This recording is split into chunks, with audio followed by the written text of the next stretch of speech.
this point in time of Sisters, we got Agent Watt constantly showing Gary these pictures, and he's having a reaction to Zach and Fatima's pictures. We all know Zach and him got into a fight because Zach wanted his motherfucking money. Okay, where's old boy that used to work with you that was cool with Zach? Bring him back. And then we all know that when Fatima and ANDI went looking for Penelope, Fatima held a knife to his neck. Now, he never said they stabbed me or they did this or they did that. He's just having a reaction. So now Agent Watt, oh stupid ass, is running with this idea that they did it. We get ANDI and Robin talking about him possibly, stab, and, Gary. And he was like, you think I could do that? She was like, listen, after everything he did to you, I wouldn't put it past you. And he was like, I didn't do it. He might be the most horrible person on the face of the planet, but it was not me. And one of these days, I will get your trust back. And she put him out her house because it's like, ooh, child. Robin, you got to move faster if you want that trust back. You got to move faster. Do better, Robin. Do better. Check this out. After she put him out, ANDI and they're doing this woe is me eating her ice cream, and Miss Marie pop up on her, and she's just like, I don't want to do this anymore. I'm tired of fighting. I've been suspended, all that stuff, and I can't fight no more. And Miss Marie was like, Miss Girl, you gonna have to fight. Don't nobody care. You tired? Okay, rest when you dead. Don't nobody really care about that. I brought my money to this firm because of you. Because had it not been for the tip that Maurice gave ANDI, then ANDI wouldn't have been able to save Miss Marie from having to give her ex-husband all that motherfucking money. And ANDI was like, what did Michelle Obama say? When they go low, we go high. And Miss Marie was like, Michelle cool people, been to her house a couple times for a book club, whatever. But we don't do that. When they go low, we take it to hell. And then me personally, when they go low and we take it to hell, if we gonna really do it, I'm gonna take it to the motherfucking pits. So get it together, ANDI. Sitting up here eating ice cream, crying, woe is me. What you gonna do? You need to go ahead and either get your job back. Get your job back or go start you a firm, because you can't just be sitting here, woe is me. And also, don't mix business with pleasure no more. It obviously does not turn out well for you. Growth is being shown on Fatima and Karen's side, mostly on Karen's. So Fatima comes down there to talk to Karen, and they're talking about the pregnancies and how Fatima didn't really want to reveal her pregnancy until she's farther along. So Karen was like, you might want to talk to, Zach and keep him on a leash and keep an eye on him, because he's known for telling stuff. And if he tell Danny, then Danny gonna tell everybody, since nobody knows but Karen, Zach, and Fatima, and then everybody down there to Zatima. So they have this conversation, and they're just talking about the different things and how, Fatima isn't going to treat, the babies any differently. She's going to treat all of Zach's children the same. And, she respects Karen as a businesswoman.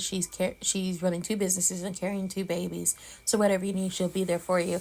But she's not going to treat any of Zach's children the same. And, for your babies, I'll be Auntie Fatima. And, Karen was like, well, what does Michael call you? Well, he calls me Mama Fatima. Well, no, not even Mama Fatima. He calls me Mama because Heather isn't around. Heather is an all motherfucking factor. And obviously, her baby, the baby, Fatima and Zach have together is going to call Fatima Mama. And, Karen was like, they could call you Mama Fatima. So we're seeing growth. And, they try to hug, but it's super duper awkward. And Karen is like, well, just wait until I'm after I have the babies and everything. But it's like, y'all gonna co-parent. Y'all never gonna be the best of friends, but y'all gonna co-parent and y'all gonna get it together.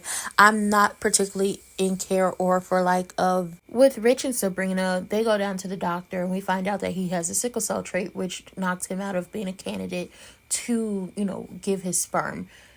And it's like, well, that's sad. Like, you learn something new every day that, you having certain traits will knock you out from being able to do certain things. But I'm not a fan of Rich or this storyline in itself, because I feel like Rich was kind of being selfish initially. And he felt like Sabrina was trying to trap him. And when Sabrina was like, I'm not trying to trap you, I'm going to have my baby with or without your help. And when she figured out and found someone who would help her do said thing, he was kind of being selfish in a way of, I don't want her to have kids with nobody else, so I'll do it. And now look where we are. Yeah, not great. Even more not great about this entire situation is the fact that they find out, the doctor explains what sickle cell is, the fact that he has a sickle cell trait, and that if he became a donor, he could pass down sickle cell anemia to a child. Now, he can't be a donor because them's the rules, but he can have a baby with Sabrina naturally. Now, we all know that Sabrina was doing this journey to freeze her eggs. She wasn't planning on having a baby anytime soon. And he's all up in his feelings, calling himself damaged goods. And Sabrina's trying to figure all this out. And the doctor tells her, you can use the other sample that we have. That way you don't lose out on your money. So she's trying to figure it out. So by the time they get home, he over here trying to just have sex with her to make a baby. Talk about, let's make a baby right now. And she's not on that type of time. Oh, you don't want to have a sick kid with me? You want to have a healthy one with him? And it's just like, she was planning on freezing her eggs. She never planned on getting pregnant right now. So the fact that you were throwing a hissy fit about this is annoying. But then again, like I told y'all, I couldn't care about this storyline because he didn't decide to become a donor for the right reasons. The only reason he decided he wanted to be her donor was to make sure she had a baby with him and no one else. And even then, she was freezing the eggs and not having one right now. Girl, kick rocks. Throw him away. Bye. Agent Watt pops up on Zatima just acting how he been acting. And, you know, they trying to tell him, we ain't do it. Now, Gary got memory problems. Oh, he got memory problems. Don't he have memory? Don't worry about that. So it's like, how can you take the word of somebody who got memory problems and say that we did anything? Like, be so for real right now, Agent Watt. And he just keep going. And they keep trying to explain to him, we didn't do anything. Go find the person who did. You have nothing on us because if you did, we would be arrested. So Zach ends up showing him the murder board. And Zach was like, listen, we did all of this without your resources or without your information. So we're better than you. And we're truly trying to find out who did it. I say is somebody unsuspected. I think it's the ex-wife and Aaron. That's what I say. But Agent Watt just keeps showing up and showing out, and it's not in a good way. And then we got Danny. She wrote in her journal from the last time we saw her in her diary. She's planning on going to work. Unfortunately, here's the problem. Tony, the boss, who she's in a relationship with, already put in a PTO. So when she shows up, he's like, what are you doing here? She was like, I already put the PTO in. She was like, I'll save that for the better time next time. Take it off. Favoritism is here, which is how they get caught up with the HR department when it comes to this situation. This is a workplace relationship that nobody said anything about, and then people are making complaints about favoritism, like her getting into that pilot leadership program when she told him not to do it, but he did it anyway. And then the situation with PTO, they're gonna fuck around and be out of a job, the both of them. Now, down to the bank, Maurice done got himself in trouble because he's sitting over there taunting the white girl Paige and, you know, taking extended breaks, having her cover him for breaks and doing all these things. And he's showing up late and doing all types of mess. So Sabrina, being the boss, tells him, first of all, I'm going to reprimand you. Second of all, you are going to cover her when she goes on her extended break. And, you know, he's being Maurice, being extra and just like, girl, whatever. He does notice that something is off with her. So, you know, Maurice is a good friend in that way. Now, Maurice is trying to figure out what happened, what's going on with the sperm. Sabrina says, you know, it just didn't work out. So he says, are you going to use the Damani sperm? And when he says that, Damani pops up. They kick Maurice out and they're having a meeting. And he was telling her, like, since, you know, me doing the article on you, the higher-ups have been looking at you and they chose you to, you know, go to the conference in Turks and Caicos, which is like, ooh, cool. I don't know who got a job, who got a conference in Turks and Caicos, but I want to go.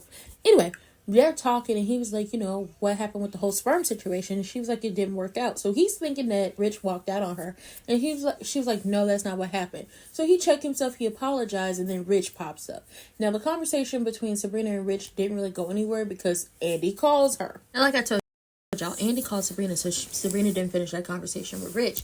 And we get on to Andy. Miss Maria's still over there trying to speak life into her and is basically holding her accountable. She was like, you wouldn't be where you were in life at this current moment had it not been for you constantly taking Gary back and allowing him into your life and allowing him to screw it up at every turn.